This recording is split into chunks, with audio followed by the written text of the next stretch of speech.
They will connect it now.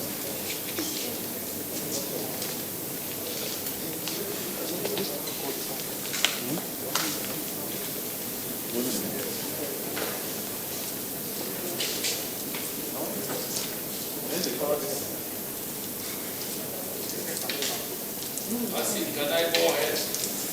Yes, sir. Yes, sir. You sure you can pick me? Yes, sir. Okay, thank you. Honorable ministers, members of the presidential task force, distinguished ladies and gentlemen, gentlemen of the press, let me start by apologizing truly for the delayed start of this briefing. However, I welcome you all to the national briefing by the presidential task force on COVID-19 for Monday, the 30th of November 2020. As you are aware, other factors continue to intervene with a scheduled program of briefing on the pandemic. As much as possible, the presidential task force should minimize such occurrences so as to keep the nation fully abreast of developments. The members of the presidential task force, on a very painful note, wish to express our deepest condolences to the President, the government and the people of Borno State over the recent massacre of farmers by insurgents. Our hearts and prayers go out to the families of the victims, and we pray that Almighty God shall comfort them. Humanity has been under siege of COVID-19, and we cannot afford to relax our security even as we mount a national response. We therefore urge all citizens to remain vigilant always. The business of safety against COVID-19 and security against insurgents and other forms of criminal activities is the business of everybody. The global number of COVID-19 infections crossed 63 million on Sunday, 29th November 2020. Similarly, the US crossed the 30 million mark and has been recording high daily case incidence of over 130,000 for 2 straight weeks. In Africa, Nigeria ranks 5th for both the highest cumulative cases and deaths. And if you are mindful, to remember that last week when I briefed, I said cumulative we were number 9 and death-wise we were number 8 on the African continent. But very, very sadly, we are 5th now, both cumulative and also death-wise. That's a clear indication that something is happening and that we must take absolute precautions even as we prepare for the festivities. Over the past weeks, discussions have been held about the safety issues pertaining to the National Sports Festival scheduled to hold in Benin, Edo State.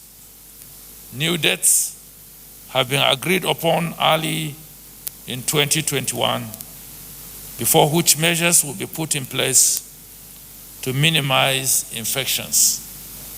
We were quite concerned about the figure of athletes that were going to congregate in Benin, about 12,000 within the period of the festivities, with a lot of people returning home from Europe and America. And we felt there was need for absolute caution, more so that the athletes were going to stay in hostile environments. The Honorable Minister of Youth and Sports Development would have been here to brief you and the nation on the preparations, but for other exigencies, he will be here subsequently to give those briefings.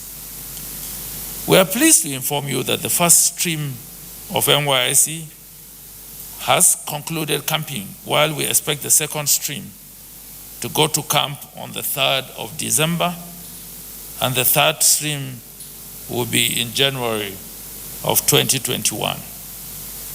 Necessary measures, building on the successes of the first stream, have been taken. The DG of the Nigerian Center for Disease Control will brief you on this. The Presidential Task Force is escalating its surveillance and testing drive to ensure that the spread of the virus is effectively contained even as we approach the festive season. We shall continue to remind Nigerians that all non-essential trips should be put off this December season. This is for your safety and good health. The National Coordinator will expand equally on this. But this morning, as I was watching CNN, I got a little bit worried when I heard the coordinator of the COVID-19 of the White House speak about the Thanksgiving season that has just ended in the US. And when she remarked that if you participated in any of the Thanksgiving activities, consider yourself infected and behave as one that is infected, seek testing immediately and isolate yourself. That, however, would depict our picture as we prepare for the Christmas festivities. And that's why we're encouraging you not to embark on non-essential trips. And as much as possible, try as best as you can to avoid congregating in large gatherings and continuously avail yourself of the non-pharmaceutical interventions, the wearing of masks, the keeping of social distancing, the preservation of hygiene in terms of hand washing, and also the use of sanitizers. That way, we can keep ourselves safe, our families, and our communities. There has been a lot of positive developments around the world regarding vaccines. This is a significant achievement. However, before it becomes available, let's use the vaccine that we have, which is the NPIs. We urge you to continue to comply with the non-pharmaceutical interventions. The Presidential Task Force is already working on the strategy for gaining access to the vaccine as soon as they are available. I now invite the Honorable Minister of Health, followed by the DG, NCDC, and the National Coordinator to update you from the technical perspectives, and thereafter we'll take your questions, and if there are need for further clarification by honorable ministers here or other members of the Presidential Task Force, we would attend to that. I thank you all for listening and have a good evening. Thank you.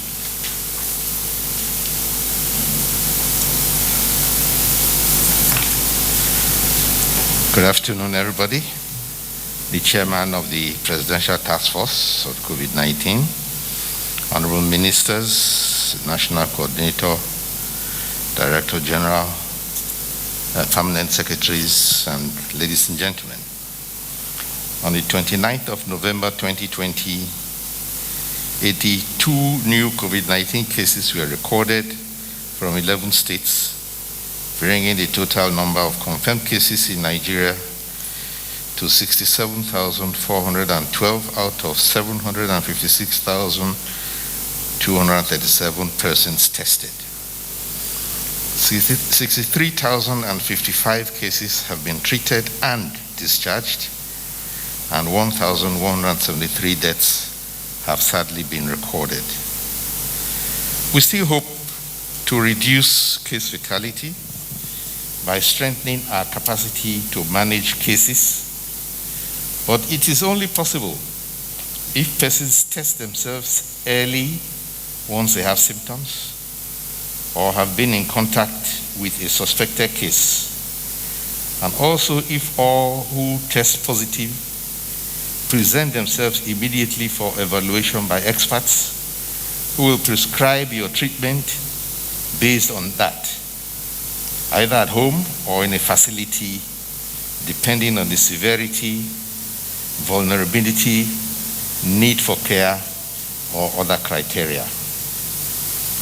All cases, whether home-based for treatment or institutional, are to be supervised by medical personnel. This is particularly important given the threat to Nigeria posed by the spiraling rate of infection in countries with which Nigeria has strong political, business, social, and family relations. There is correspondingly high volume of travel between Nigeria and these countries, which is what also determines the risk. The PTF will continue to review protocols at our points of entry to be responsive to changing scenarios. Under no condition should we be lulled into complacency, because as the Director General of the World Health Organization advises, nobody is safe till we are all safe. I also urge all Nigerians to put off non-essential travel by mass transit, especially international travel, and most especially travel to high-burden countries, except such travel is extremely urgent. Mass travel over the upcoming holiday period is a matter of concern and should be restricted. We urge all to restrict their travel, and also associated social activities should be curtailed. This is a sacrifice we must make to preserve lives. The elderly and persons with delicate health should best remain where they are and not travel or mix in crowds, except they absolutely have protection and must travel. Worship over the holiday should still be with the strictest conditions, and if possible for those who do it online, to do it like that. The experience from the Thanksgiving celebration in the United States indicates a serious lesson that the COVID spike from travel and socialization went on with the holiday. This should be a warning for us. A major step in upgrading the Ministry of Health's healthcare financing agenda was taken last week when I had the privilege of performing the launch of a program of the National Health Insurance Scheme titled Group, Individual, and Family Social Health Insurance Program. The major objective of it is to rapidly expand the scope of healthcare coverage to Nigerians and also expand the fiscal space for financing health care in our quest to attain universal health coverage and sustainable development goals. The Gift Ship program offers citizens the opportunity to participate and benefit from health insurance by subscribing to affordable premium payments either alone or with their families, clan, or group. Proxy enrollment of family units or groups of people, even as a philanthropic gesture, is encouraged. I therefore invite well-meaning persons in Nigeria and in the diaspora to strongly consider this very attractive option of serving your loved ones, extended family, community, clan, and members of your constituency or interest group by enrolling them in Gift Ship. This will give them financial access to comprehensive quality health care coverage at the point of need and also at time of need. The Ministry of Health today also launched a revised National Health Promotion Policy of 2019, prepared by the Department of Family Health, that explains our commitment to improving health and well-being of Nigerians by empowering them to adopt healthier lifestyle choices. This is even more relevant at this time of pandemic, where people need to be better informed and be in a better health of state or have better health-seeking behavior as government strives to provide access to quality health care for all persons. Finally, I use this opportunity again to remind all citizens that this pandemic is not over. It is not a time to be complacent. We have the possibility to work with government to defeat the pandemic, and although we are positioning our country for access to COVID vaccines, it may still take a while for countries to access it and for all citizens to get the vaccination. It is more realistic that we adopt preventive measures which have been proven to be successful in controlling pandemics. To observe physical distancing, respiratory hygiene, wear your mask all the time and appropriately, especially in public places. Regularly wash your hands, avoid gathering in crowds, use hand sanitizers to protect yourself, protect your friends, and protect your neighbor. Thank you for your attention.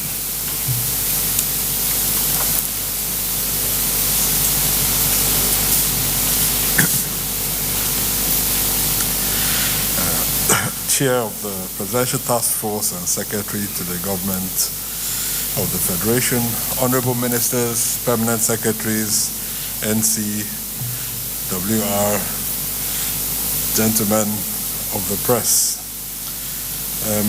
This will be quite brief. Like you know, we are headed into the month of December, and I want to take a few minutes just to reflect on where we are. When we first received reports of this virus early in January this year, none of us expected it to be as disruptive as it has been to our way of life. From schools to transport, workplaces, government, businesses, jobs, lives, everything literally has been affected in our country. It is why at NCDC we continue to manage this outbreak, but at the same time we are working to learn from the challenges that we faced, looking at new processes, improving the skills of our people, improving our facilities to ensure that we are better prepared for any subsequent outbreak. As the year rounds up, I know that many of us this year did not expect it to pan out this way, but we can take the necessary actions now to make 2021 a hopeful and successful year and bring about a move back to the way of life that we miss so much. But before we get there, we have an intervening period. The month of December, the associated festivities that mark the end of the year, the normal travel that we are used to carrying out. And this is really to re-emphasize the call of both the chair of the PTF and the Honorable Minister of Health, that many of the traditional activities that we engage in at this time of the year, whether it's Christmas carols or festivals, whether it's trips or family gatherings, each single one of those, each of them. So we must take this into consideration as we make our choices about vaccines. We are still very far from mass production.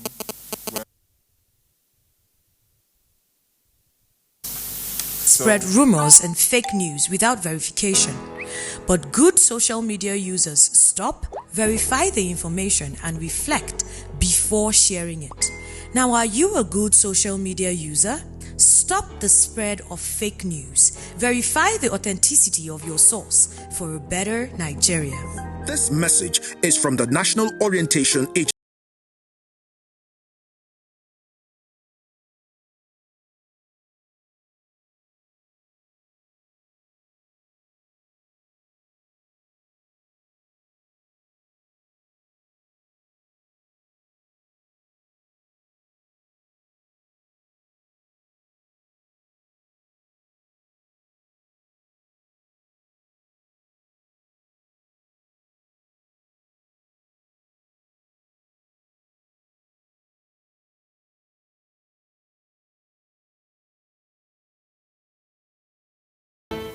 Unless you absolutely have to.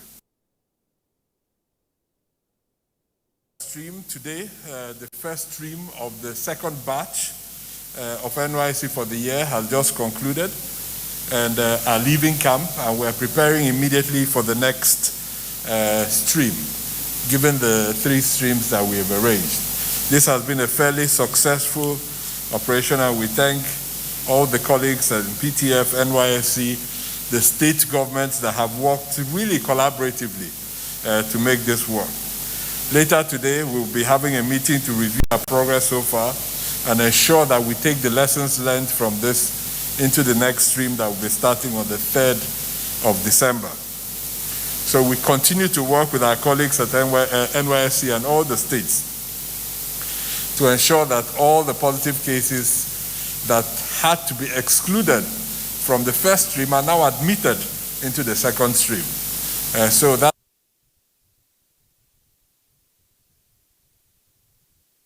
all of those that were excluded because they unfortunately tested positive will now be admitted into the second stream of NYSC. We encourage all participants in service of the country to also be ambassadors and help us to Nigerian. I am one in 5 Africans. I am a Nobel Prize winner, a soccer champion, a giant of literature, a musical icon. Ensure a safe delivery of the sports festival early next year.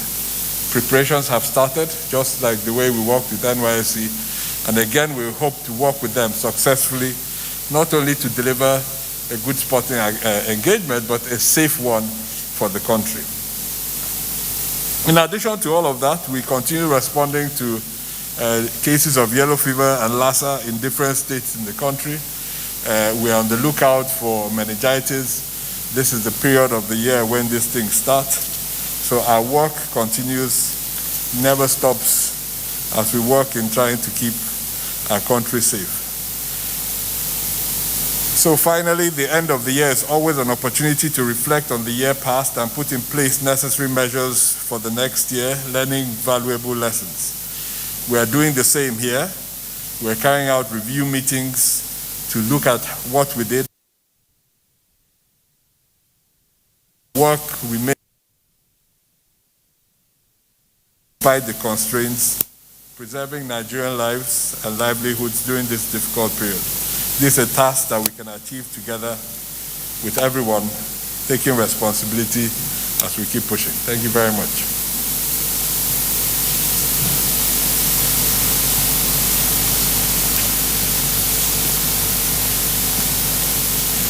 The chairman of the Presidential Task Force, honorable ministers, members of the PTF, gentlemen of the press, good evening.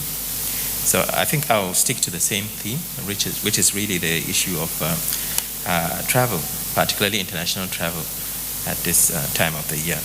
And I wanted to re-emphasize the process for Nigerians outside the country. Hopefully they will stay where they are. And for Nigerians in country, we will also stay where we are.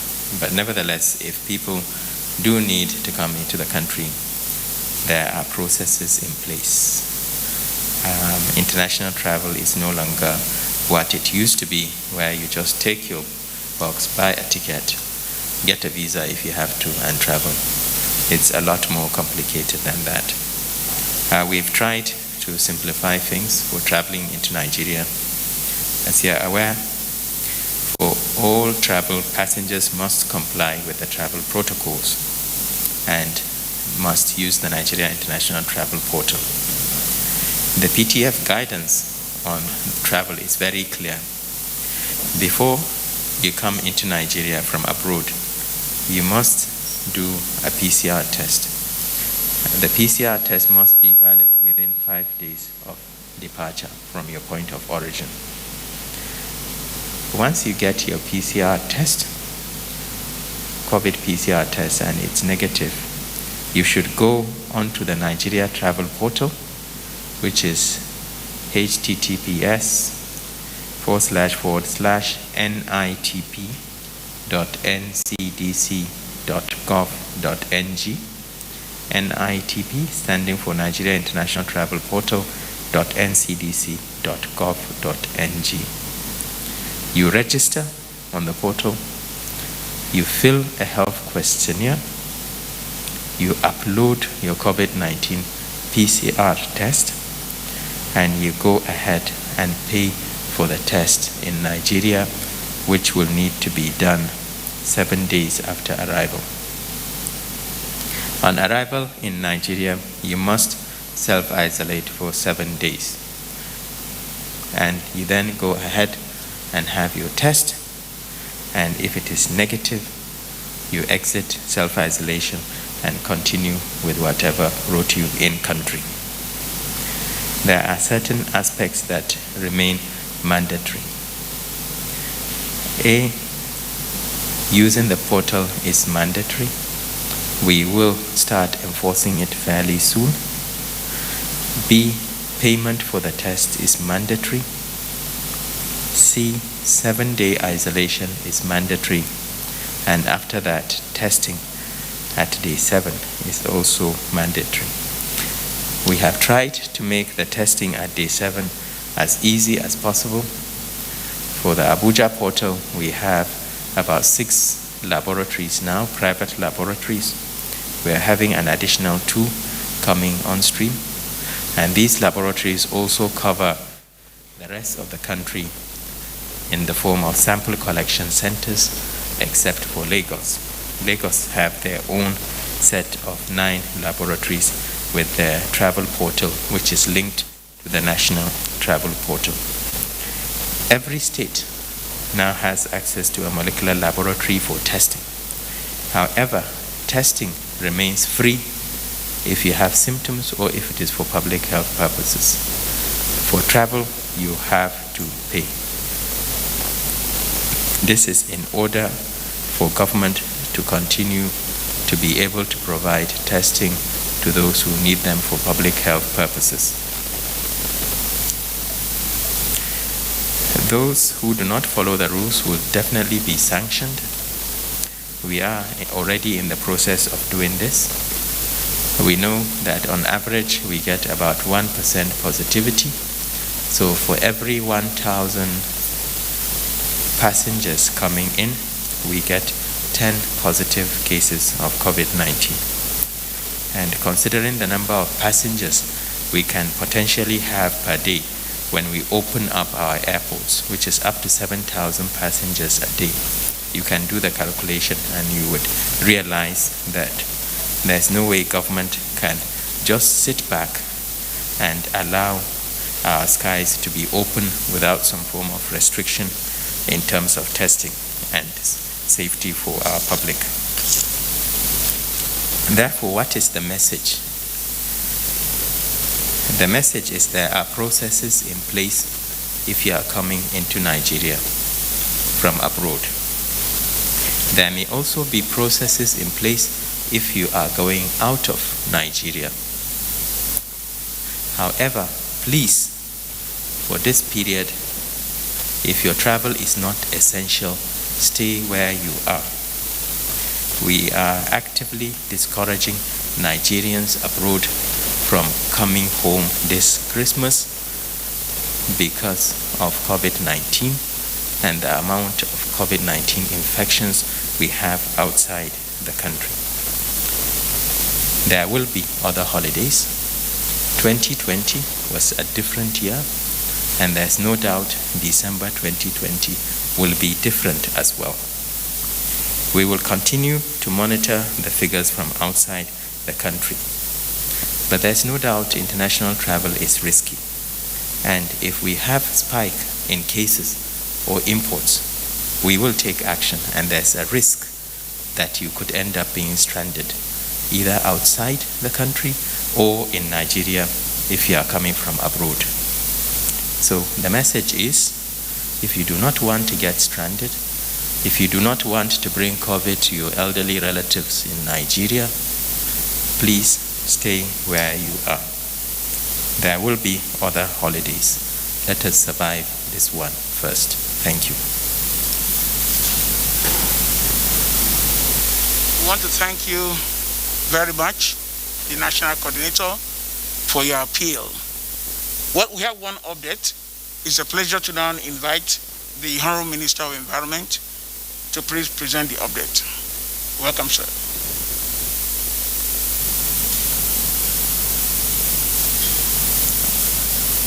Mr. Chairman, members of the PTF, ladies and gentlemen of the press, good afternoon. A quick update from the Federal Minister of Environment. The very last time I spoke to you about reopening of schools, we laid out all the preparations, the laid down protocols, following of guidelines, working with the parent, the student and teachers to make sure we have a H-free reopening and also a H-free learning environment. Well, I'm pleased to mention that the exercise is going on. So far, so good. There's cooperation from every angle.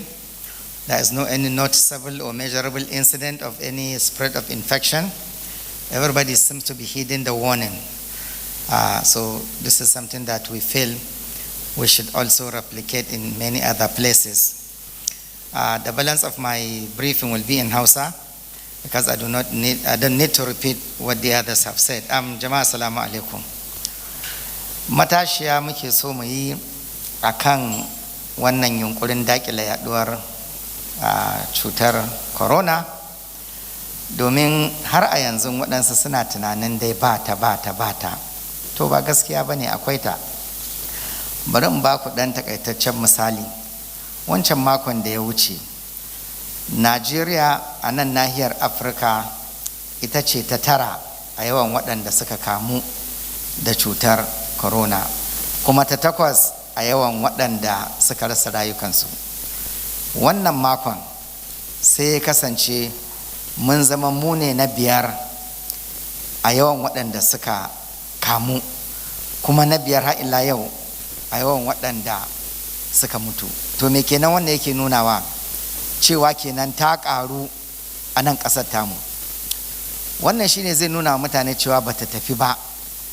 Ita wannan cutan, in ma mutane ba su sani ba, shine mutum ɗaya yana iya shigowa wuri ya yada ma wancan ya yada ma wannan.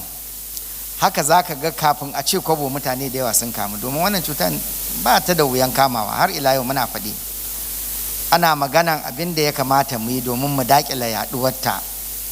To kuma idan ba mu bi waɗannan ba, Allah ya kiyaye, za ta iya ƙara ci gaba da yaɗuwa. Yanzu gashi muna ji muna gani ƙasashen Turai suna sake komawa wannan dokan zaman gida ɗin domin tana ci gaba da yaɗuwa. A ƙasar Amerika kwana 2 da suka wuce, a kulliyomin sai an samu mutane sama da 130 da suke kamuwa da wannan cutar. To kuma akwai wani abu na matsala, domin ana yin tafiya, mutane na shiga na zuwa. Bayanin da shi ainihin jami'in yaƙi da wannan yaɗuwar wannan annoban yayi kenan, cewa duk mutanen da suka shiga suka fito, in suka zo akwai doka ta su je su zauna a gida bayan sun shigo kenan ma da gwaji da ya nuna ba su da ita, su zauna a gida tsawon sati guda don kar su sa wa mutane. To wannan abu ne mai mahimmanci. Bugu da ƙari ya yi bayanin cewa ma idan ma ba ka da dalilin zuwa bai zama dole ba, kar ma mutum ya baro inda ake da wannan ya kuma shigo wani guri. to shawaran da zamu bayar shine kai in ma ka san wani wanda ya tafiya ya dawo, to in shi ya neme ka kai ka gudu abinka, kar ka yadda sai ka tabbatar akalla ya yi wannan kwana 7 zuwa 8 kuma ka tabbatar ma yana da gwajin da ya nuna ba shi da ita. Domin in ba haka ba wannan cutar hakan nan za ta rinka yaduwa. Dama tun farko ta yi aka yi ta shigo, mutum ɗaya ne kwal wani Italiya ya shigo da ita ƙasar nan, mutum ɗaya. Gashi yau mutane nawa ne suka kamu da ita, mutane nawa ne suka mutu daga ƙwaya ɗaya tak, kuma bata canza zani ba har yanzu ɗin haka take yi. Idan mutum ɗaya zai tashi je wani gari a nan ƙasan inda ba ta, to yanda ta faru ɗin nan da wancan mutum ɗayan haka za ta faru fa a wannan gari, bata canza ba har yanzu. Dokan nan tana nan. Me za mu yi mu ƙara kare kanmu shine mu guji shiga rintsi, mu guji tarurruka, mu sa wannan takunkumi, mu wanke hannuwanmu akai-akai, in ba ruwa mu shafa wannan sinadari, mu guji dattawanmu domin sun fi kowa kasancewa cikin haɗari, don in wannan cutar ta kama dattawa sau tari ta fi musu illa fiye da matasa majiya ƙarfi. Jama'a in kunne ya ji gangan jiki ya tsira. Salamu alaikum. Thank you very much, the Honorable Minister of Environment, for bringing us the update. Well, there's a time now to take your questions. I know that questions are not too many today. So let's get ready to take the very first questions. Gloria Channels.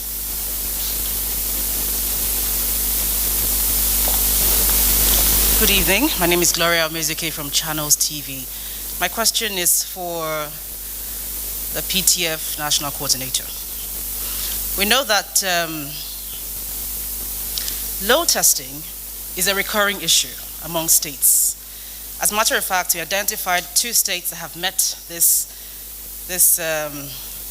expectation. Is there going to be a sanction for the other states? Because I think this is key for us to really see any results coming out from all this talking. Let's just know, just bring us up to speed with what's going to be done about this. And for the WHO, eventually vaccines will be here, maybe in about a year, like the chairman said. How is Nigeria taking baby steps in order to help us purchase this in terms of water supply and other infrastructure that would need towards this? Thank you.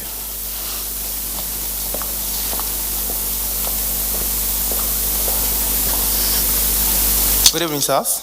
My name is Yemi Adebayo from AIT. I think the SGF or perhaps the Minister of Health could answer this question. I want to find out, sir. We know clearly that the states are the ones who clearly have a lot of job to do, particularly as we approach the Christmas and New Year season. This message of ensuring that the cut down rate of transmission in the state, because for many of us, we see what happens in some of these states in the past few months. Gatherings are taking place and less or no attention are being paid to these non-pharmaceutical guidelines that we are talking about. I want to know, how do you hope to drive this message to the states to ensure that they adhere by these guidelines as we approach the Christmas and New Year season? Thank you very much. Like we said, we have only very few questions to take today. So we'll take the national coordinator, the WHO, and the chairman of PTF to look into those questions. So, and health, of course, yes. So let me now invite the national coordinator, Dr. Liu, to fire.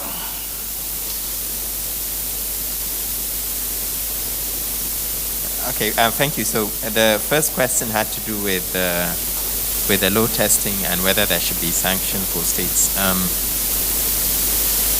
So we continue to work very closely with the state governments. There's no doubt that the engagement needs to be more robust, and we need an understanding. We have given them funds, and we've made it very clear. We've corresponded twice with them on this issue. Some state governments are doing much better than others. So for instance, FCT now have tested more than 2% of their population. Lagos is well above 1%. Plateau, Gombe, and Rivers are approaching 1%. We are setting up a project working with NCDC, which hopefully would, at least we would have a trial period before Christmas, but we are proposing to do 450 tests minimum in each local government area in the country for a period of 2 weeks. This will push most of the states into the 1% mark. The 450 tests will be taken in facilities based on the current criteria in terms of testing, i.e. looking at persons who have symptoms or presentations that might be consistent with COVID. That way we would push the positivity rate, because we are more interested in testing and finding positives than testing thousands and not having any. Secondly, we will be working, this project will be part funded by the state governments using the money that we've already given them, because part of the money we've given them is supposed to be for improving testing and setting up of sample collection centers. So we're doing the thinking for them. If they are unable to spend the money, we will come to them and suggest what they can spend the money on to enable us get our target. So in other words, we're now being more proactive. At the same time, NCDC have worked on the rapid test kits. We're awaiting the validation results. We hope that the outcome will be very positive. I'm very certain that we will start rolling out rapid test kits in January. And this will involve providing the test kits to our hospitals, particularly our emergency units, for people presenting with symptoms consistent with COVID, and also to secondary school and university clinics and enclosed communities such as prison clinics, etc. That way, you do not need to have a PCR molecular laboratory in order to do a test for COVID, and you can get a result within 15 minutes. That would push the number of tests we do in country substantially. The 450 tests per local government area will give us about 350,000 tests within a 2-week period. So that would push us to more than 1 million tests in country. If we distribute the rapid test kits as well, we would have additional thousands coming in.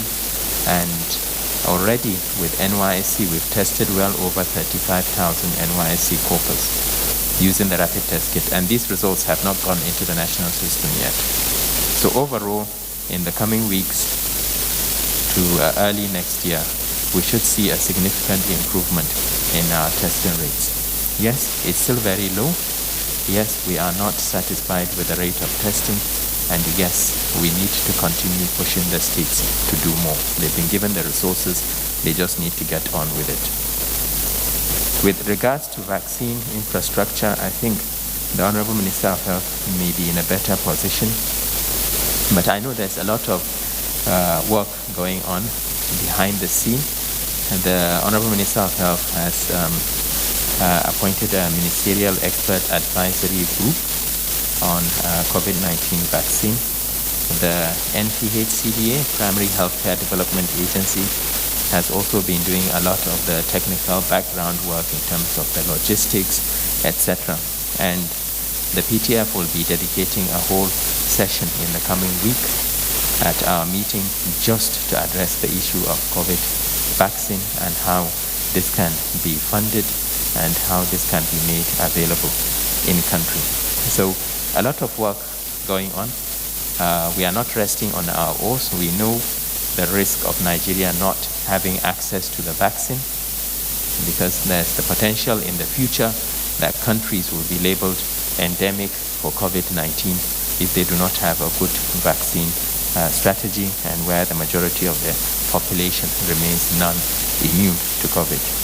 So watch this space, and we will keep you updated hopefully after the PTF meeting next week, which will be dedicated to the COVID vaccine issue. Thank you. The Honourable Minister of Health.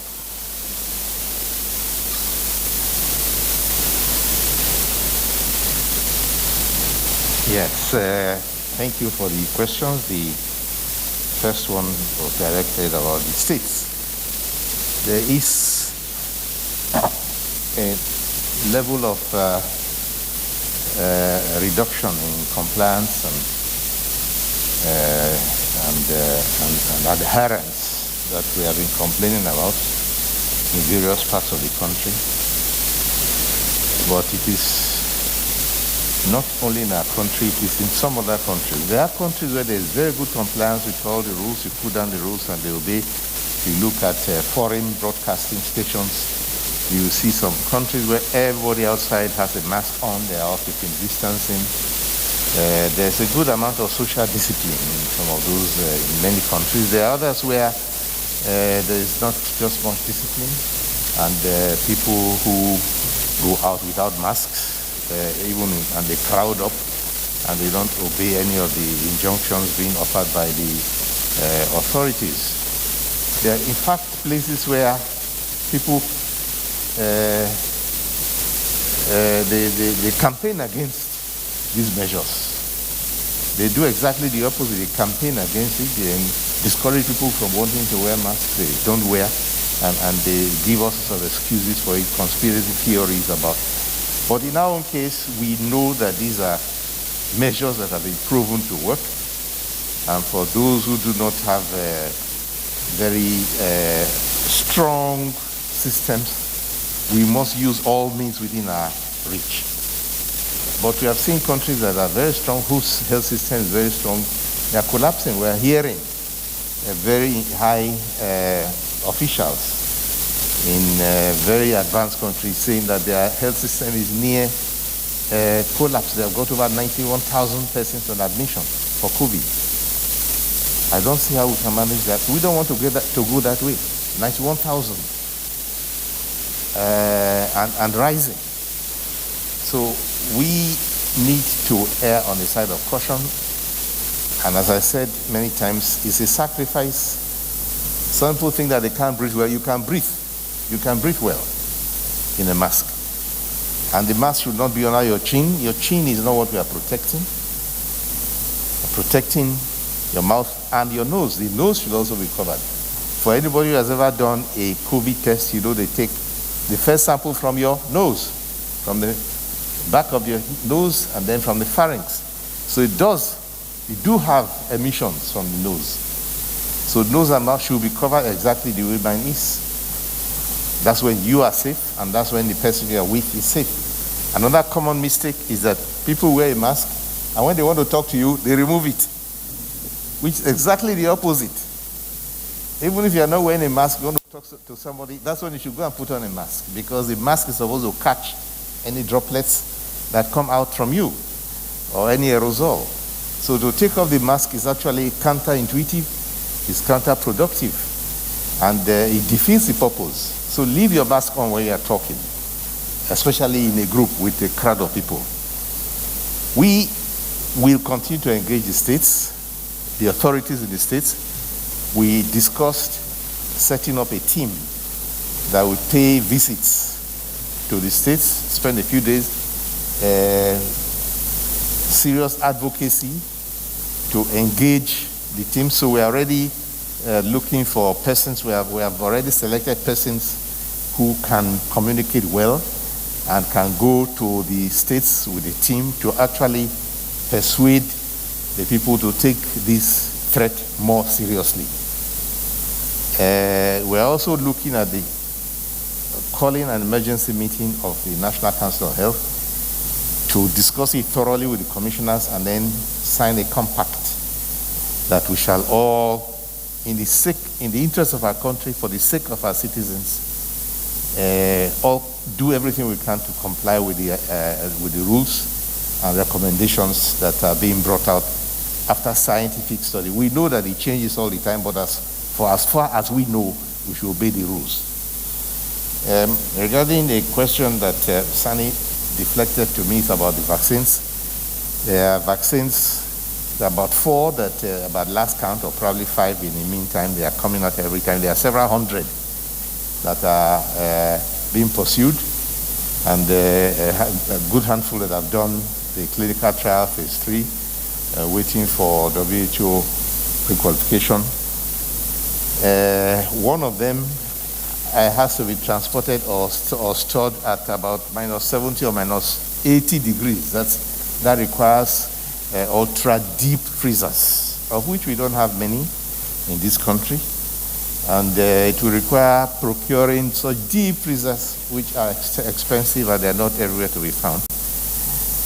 There's another vaccine that you can store or move around at -20. That one is more affordable. We do have, with our existing immunization system, freezers of that nature. So even if we have to buy some more, we will be able to use the ones we have here and add new ones to them.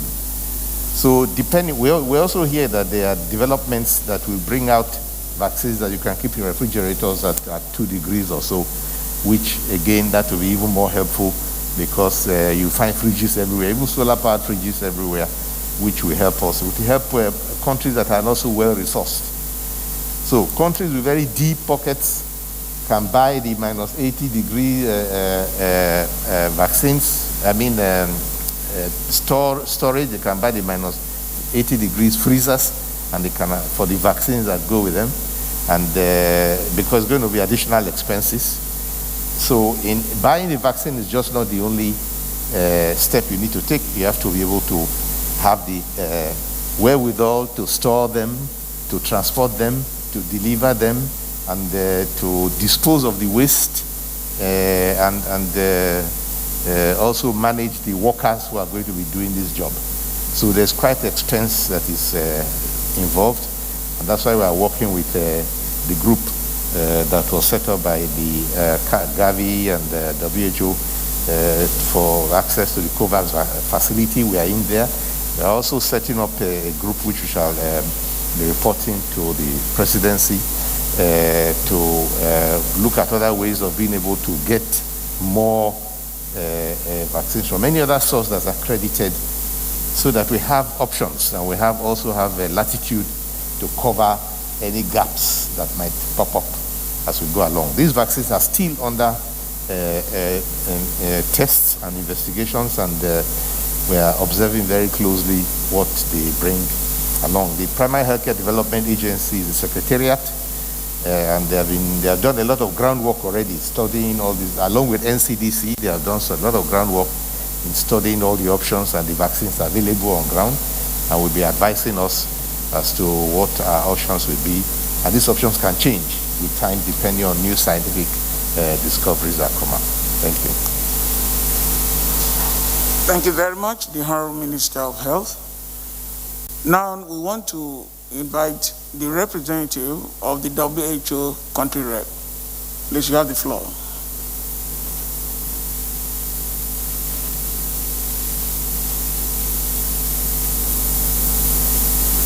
Thank you very much, the PTF Chair, Honorable Ministers, the National Coordinator for the PTF, the Director General of NCDC, members of the press, ladies and gentlemen. I just want to buttress the messages that have already been shared to point you to a document that WHO just released a week ago. And this document is an updated draft landscape on COVID-19 candidate vaccines. So it's now on the website, and it lists all the candidate vaccines globally and the stage at which each one of them is. And as indicated by the Honorable Minister of Health, indeed the WHO has already started to meet to look at those candidate vaccines that have reached a stage where they can be reviewed for purposes of being given emergency authorization for use. So that process has already started, and indeed it's within the context of the COVAX facility that the Honorable Minister has mentioned.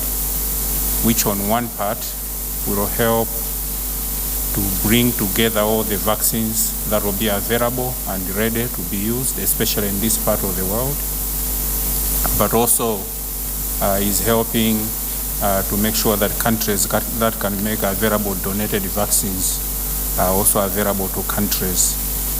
As of now, I can mention that the COVAX facility is looking at about 30% of the vaccines to be donated and the rest to be bought by the respective countries. But this may change depending on resources that are continuing to be mobilized.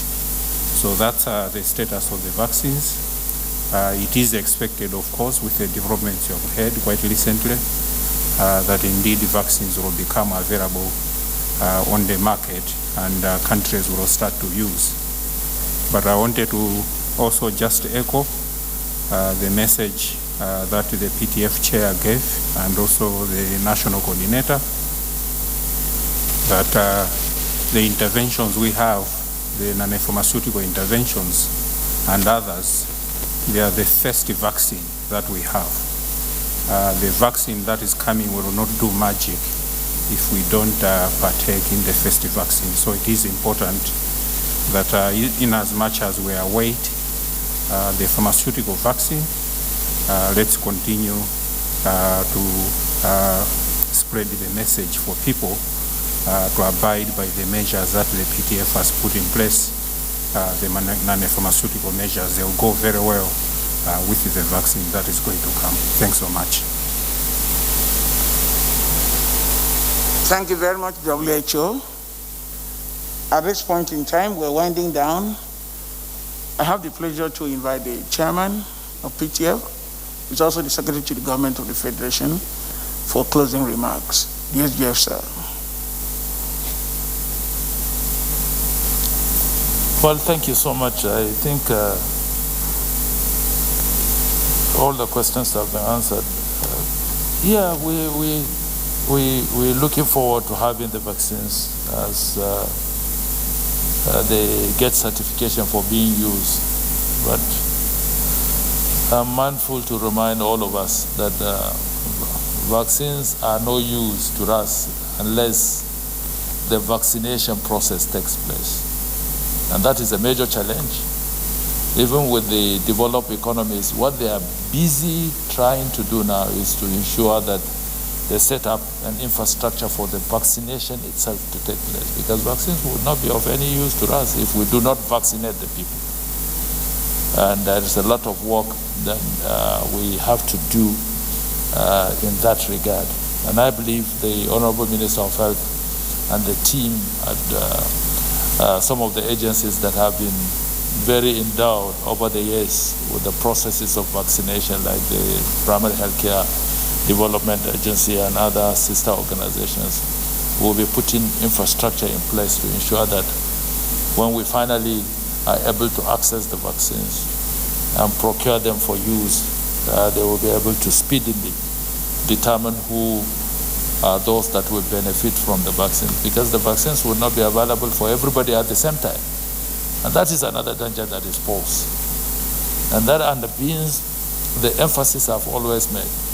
Therefore now, your only vaccine is to adhere to the non-pharmaceutical measures. That's the only thing that you have available that is free. That you don't have to wait for any time. Just adhere to the non-pharmaceutical measures. I get a little bit scary that of recent, in the past couple of weeks, our figures were relatively low. You hear of infections from very long distances, but in the last 1 week, very much around us, you hear of infections. It means that we are going back to something that we had thought we had gone past. And that's reflective of what is happening all over the world. Even countries in Southeast Asia that had suppressed tremendously surges and infections in their countries are beginning to see a remarkable increase on the numbers. And for that reason, they have deployed either selective lockdowns on cities and towns and regions. Even within the same country, you don't cross into a particular region without quarantining. So it's serious business. And obviously in Nigeria we cannot afford another second round of any form of lockdown because of the adverse effect it has had on the psychic of our people, on our economy. We will try as much as possible to avoid those pitfalls. But we have a collective responsibility as a people to respond to this appeal of being very, very careful. If I ask in this hall now, since the last test that we all took voluntarily, how many of us have subjected ourselves to other tests? Very few hands, probably. Very few hands. So I want to appeal to you before you jump on the train or on the plane to go enjoy the Christmas festivities and New Year. Subject yourself, because you have been on the front line too. This is not the only press conference you cover. You interface with a lot of people in the course of your duties. So it behoves on you to take extra precaution in ensuring that you subject yourself to tests. The result of a test is as good as the moment you take it. But you see, it does something to you. Once you have a negative result, you become unnecessarily protective of yourself, because that tells you that, okay, I am now negative. What do I have to do to ensure that this result does not turn positive on a future test? So that helps you tremendously to be able to prepare. And I want to encourage you. If you talk to Chukwe, he will be able to organize that. I have taken several, and I continue to. As a matter of fact, there were things that I started at the beginning of the pandemic that I forgot, but this weekend I got involved with some little crowd here and there because I had to attend to one or two social events. You know what? I went back and started the processes of, what do you call it? Making sure that I steamed myself again. I went back to read because I remember when this whole thing started, we were doing it virtually 2-3 times a day. Whenever you had an opportunity, you go and steam yourself. But a lot of us have discarded those basic things that we were using to ensure that we kept alive and active and responsive to the virus. My sincere appeal is that this is not the time to let down our guard. COVID-19 is still alive, is still raging, is still virulent, is still dangerous. And the 20% of our population that we have tried quite successfully to protect, we shouldn't expose them to further dangers. And we should just remain resolute and committed to the non-pharmaceutical interventions until when the vaccines show up and we are able to take through the process of vaccination, which is another ball game altogether. The politics of securing the vaccine is in itself a difficult policy. You require a lot of resources. There will be a lot of competition. Everybody wanting to get the vaccine over to their countries. And when you get them, the logistics, some of them are going to be kept under the temperature of -70. Well, if there are refrigerators that have those capacities, they are scarce. And the big boys will begin to corner all these things, buy over the franchise of the manufacturer, all sorts of things, because it's a dangerous situation in which the world has found itself. And there will be survival of the fittest in this desperate situation. So, gentlemen and ladies, my appeal, let's stay with what we have, for which we don't pay anything, the MPIs. Thank you, and have a good evening. Thank you very much, the chairman of PTF.